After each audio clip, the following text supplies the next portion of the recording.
I smiled through the wedding photographs while everyone admired the perfect couple. Less than 12 hours later, my new husband closed the bedroom door, loosened his expensive tie, and calmly confessed that he already had a wife, a son, and a daughter waiting in another city. He said this marriage existed only to satisfy his family's business interests and that I should quietly accept my place. I looked into his eyes, forced the smallest smile, and answered, "Then remember this moment." He laughed, believing he had already won. Before we begin, please like and subscribe. Now, get comfortable and enjoy. My name is Aisha. I was 29 years old, financially independent, and the operations director of a successful logistics company in Chicago. My father had built our family with discipline, honesty, and relentless hard work. After his unexpected heart attack, my grieving mother believed marrying me into a respected family would protect my future. She never imagined that respect could be carefully manufactured. The Khan family appeared flawless. Their mansion overlooked a private lake. Their guests wore tailored suits, designer watches, and practiced smiles. Every conversation sounded polished. Every compliment felt rehearsed. Looking back, I realized perfection was the first warning sign. I met Farhan only 6 times before the wedding. Each meeting lasted less than an hour. He always arrived wearing the same expensive cedarwood cologne, always answered phone calls outside, and always claimed work demanded constant attention. My mother interpreted his busy schedule as ambition. I interpreted it as responsibility. Both of us were wrong. The wedding cost almost $380,000. My family paid for nearly everything because Farhan's parents insisted that tradition mattered more than appearances. They thanked us repeatedly, praised our generosity, and promised I would be treated like their own daughter. Every promise would soon become evidence of calculated deception. That first night, after making his unbelievable confession, Farhan spoke without guilt. He explained that his legal marriage had never been officially registered in the United States because it had taken place overseas years earlier. According to him, this ceremony with me created financial opportunities his family desperately needed. He expected me to remain silent for appearances while he continued living with the woman he truly loved. That he even apologized politely, as though kindness could erase betrayal. I did not cry, I did not scream. Something inside me became perfectly still. That silence frightened him far less than it should have. While he slept peacefully beside me, believing I had accepted defeat, I opened my laptop at exactly 4:17 a.m. I created a folder named Tomorrow. Inside it, I began saving every photograph, every wedding contract, every bank receipt, every message, and every legal document connected to our marriage. I was no longer thinking like a heartbroken bride. I was building a case, and before sunrise, I made the first phone call that would quietly begin destroying every lie they had ever built. The attorney answered on the second ring. His name was Daniel Brooks, a quiet man my father had trusted for nearly 15 years. He listened without interrupting while I explained every word. Farhan had spoken only hours after our wedding. When I finished, there was a long silence. Then he asked one simple question. Did he admit this voluntarily, or do you have proof? I looked toward the bedroom where Farhan was still sleeping. My phone had automatically recorded the entire conversation because I had accidentally left the voice memo application running after sending a message to my cousin. I pressed play. Farhan's calm confession filled the room. Daniel slowly exhaled and said, "Do not confront anyone. Smile. Cooperate. Collect everything." Those 4 sentences became my new life. By breakfast, I was wearing a soft blue dress and serving tea to my new in-laws as though nothing had happened. My mother-in-law praised my manners. My father-in-law discussed expanding the family business into 3 neighboring states. Farhan barely looked at me. He believed silence meant surrender. I encouraged that belief. For the next 3 weeks, I played the role of the obedient new bride with perfect precision. I learned everyone's routines. I memorized passwords carelessly written on sticky notes beside office computers. I noticed invoices left open on dining room tables. I photographed contracts while pretending to clean the study. Every document disappeared into the folder named Tomorrow. Patterns began appearing. Large transfers moved between family accounts every month. Company funds paid private school tuition for children whose names never appeared in official employee records. Luxury vacations were labeled as executive conferences. Jewelry purchases were disguised as equipment expenses. The numbers were too consistent to be accidental. Then I discovered something even darker. Farhan's first marriage was not simply hidden. It was profitable. His overseas wife received regular payments through shell companies controlled by his father. Meanwhile, investors believed Farhan was single because the image of a successful bachelor attracted wealthy families seeking business alliances through marriage. I was not his first target. I was simply the first woman whose family possessed substantial assets. Daniel reviewed every file I secretly forwarded through encrypted storage. He called me late one evening and spoke carefully. This isn't only fraud anymore. What is it? It could involve tax crimes, financial misrepresentation, and conspiracy. For the first time since the wedding, I allowed myself one slow breath. Not because I was relieved. Because I understood the scale of their arrogance. People who lie once remain cautious. People who profit from lying become careless. That carelessness would become my greatest weapon. A week later, Farhan surprised me with a diamond bracelet worth nearly $18,000. He smiled for the first time since our wedding and told me expensive gifts solved difficult conversations.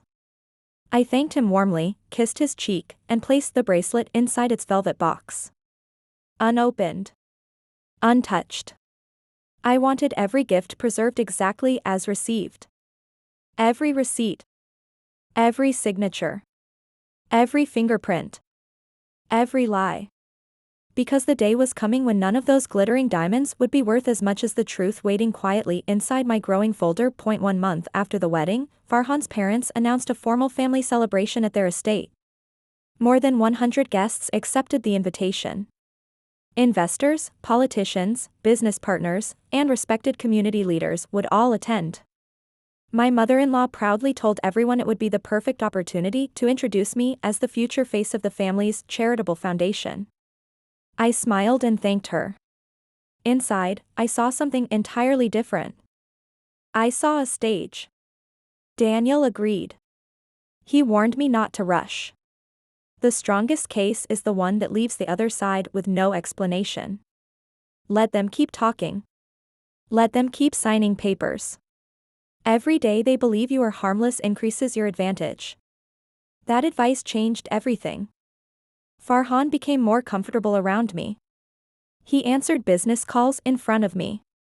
He discussed confidential meetings over dinner. He even asked me to review presentation slides before an investor conference because he believed my business experience could help him appear more professional. He never imagined I was documenting every false statement. One afternoon, I noticed a locked filing cabinet in his father's office. The key remained hidden beneath a crystal paperweight shaped like an eagle. The family trusted appearances so completely they never expected anyone to question them. The cabinet contained shareholder agreements, property deeds, offshore banking records, and handwritten notes connecting several companies that officially had no relationship with one another. I photographed every page. Then I returned each document to the exact position in which I had found it. No one suspected a thing. Later that evening, I searched public corporate records and compared them with the files from the cabinet. The discrepancies were staggering. Company ownership percentages did not match official filings. Millions of dollars in assets had quietly changed hands without proper disclosure. Several signatures appeared identical despite supposedly belonging to different individuals. Daniel immediately arranged for a forensic document examiner to review digital copies. 3 days later, the report arrived. Multiple signatures had almost certainly been forged. I closed my laptop and stared at the wall. This was no longer just revenge. This was justice. Meanwhile, Farhan continued treating me like temporary furniture inside his carefully constructed life. Some nights he disappeared for hours, claiming emergency business meetings. Other nights he returned smelling of the same floral perfume that had never belonged to me. He stopped hiding it. He believed I had accepted my role. One evening, while pretending to organize old family photographs, I found an envelope tucked inside a leather album. It contained printed pictures of Farhan with the woman he had called his real wife.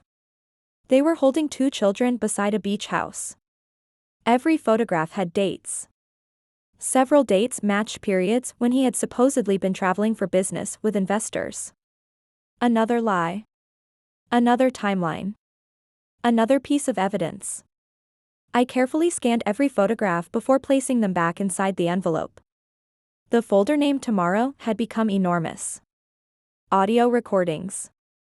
Financial statements. Contracts. Property records. Emails. Photographs. Expert reports. Every file strengthened the next one until the entire collection formed an unbreakable chain. Daniel finally looked at me across his office desk and smiled for the first time. They built their empire on deception. I nodded. And? He slid 6 neatly prepared legal folders toward me. Now we're going to make sure they lose every single thing they spent years stealing from everyone else. Daniel explained the plan with absolute precision. The civil lawsuit would be filed first, preventing the family from quietly transferring property after learning the truth.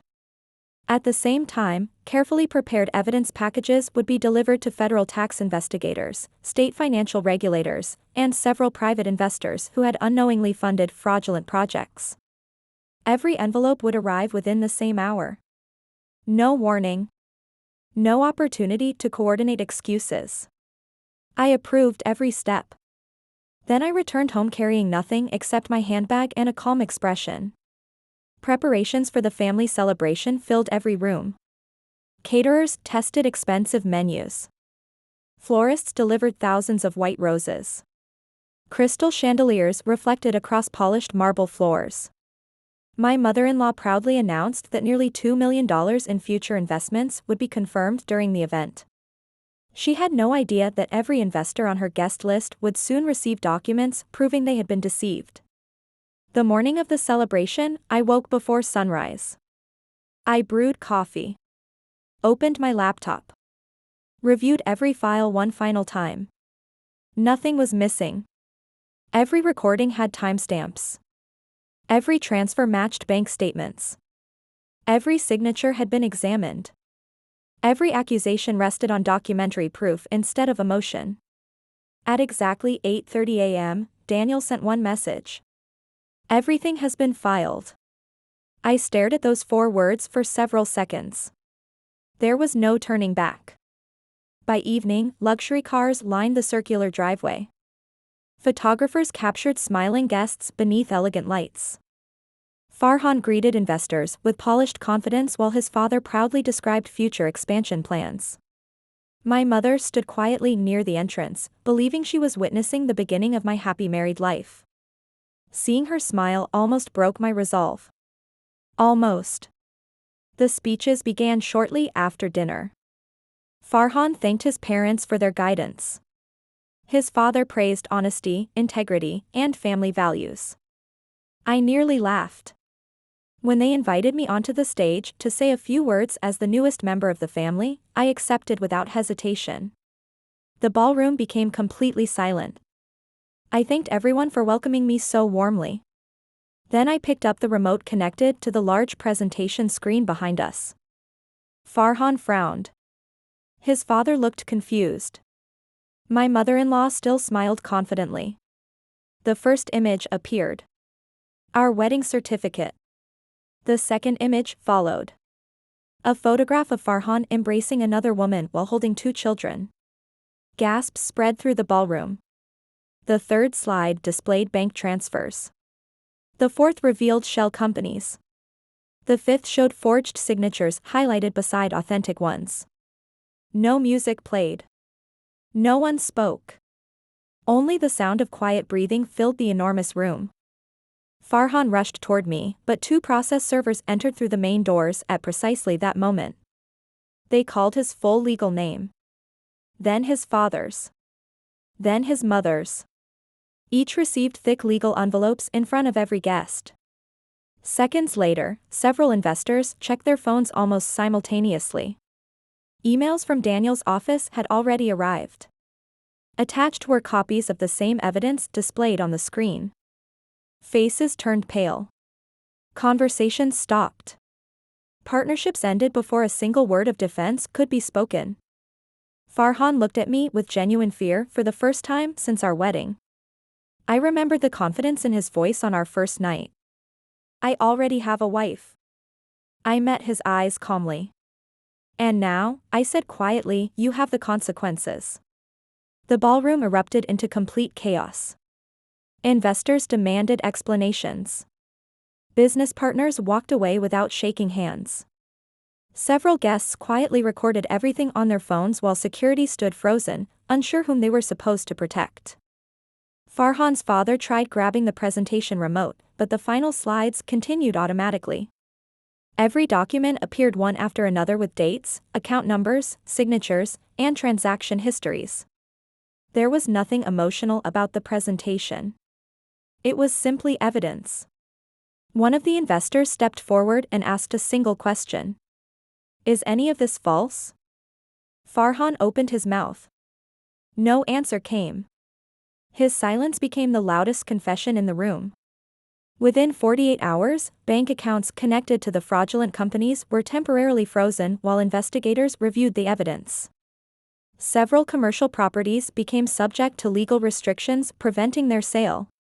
Existing contracts were suspended. Credit lines disappeared almost overnight. News spread rapidly through the business community. Companies that had proudly displayed the Khan family name quietly removed it from websites and promotional material. The lawsuits multiplied. Investors demanded compensation. Former employees came forward with additional records. Accountants who had remained silent for years suddenly chose cooperation instead of loyalty. Daniel smiled when he placed another stack of documents on his desk. They're collapsing from every direction. Farhan called me more than 60 times during the first week. I never answered. His mother left emotional voice messages claiming I had destroyed an innocent family. I saved every recording. His father attempted private negotiations through mutual acquaintances, offering money if I withdrew the complaints. I refused every offer. Justice was never for sale. Months later, the courtroom was filled beyond capacity. Reporters waited outside. Every major claim I had made was supported by documents, expert testimony, financial records, and Farhan's own recorded confession from our wedding night. His attorneys challenged everything except the evidence itself. Because they couldn't. The judge ruled against them on multiple civil claims, awarding substantial financial damages and confirming fraudulent conduct that would support separate regulatory actions. Additional investigations continued long after the hearing ended. When the decision was read aloud, Farhan lowered his head. His father stared blankly at the table. His mother quietly cried. For the first time, none of them had anyone left to blame. As for me, I walked outside carrying only a small leather folder. The folder named Tomorrow. It had fulfilled its purpose. I eventually sold the house my family had purchased for the wedding and used part of the recovery to establish a scholarship in my father's name for young women studying business law and financial compliance. Watching those students build honest careers brought me more satisfaction than any courtroom victory ever could. People sometimes ask whether revenge brought me happiness. The answer is no. Truth brought me peace. Revenge was simply the road that led there. Years later, I stood on the balcony of my new home overlooking the ocean, coffee warming my hands as the morning sun reflected across calm water. There were no secrets, no fear, and no lies waiting behind closed doors. Only freedom. Only dignity. Only a future that belonged entirely to me. If you found this story compelling, don't forget to like, share, and subscribe to the channel for more stories like this. Let me know in the comments what you would have done. A few weeks after the verdict, I received one final envelope from Daniel. Inside was the court's final accounting. Properties had been sold under legal supervision. Outstanding judgments had been satisfied. Fraudulent companies had been dissolved. The remaining assets were nowhere near enough to restore the fortune the Khan family once flaunted. Their empire had not collapsed because of one emotional decision. It had collapsed because every lie eventually demanded payment, and the bill had finally arrived. I folded the papers carefully and placed them inside a storage box with the old wedding album.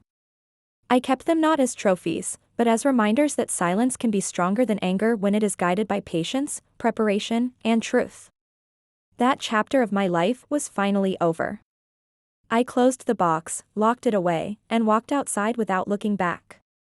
For the first time since my wedding day, the future felt completely my own.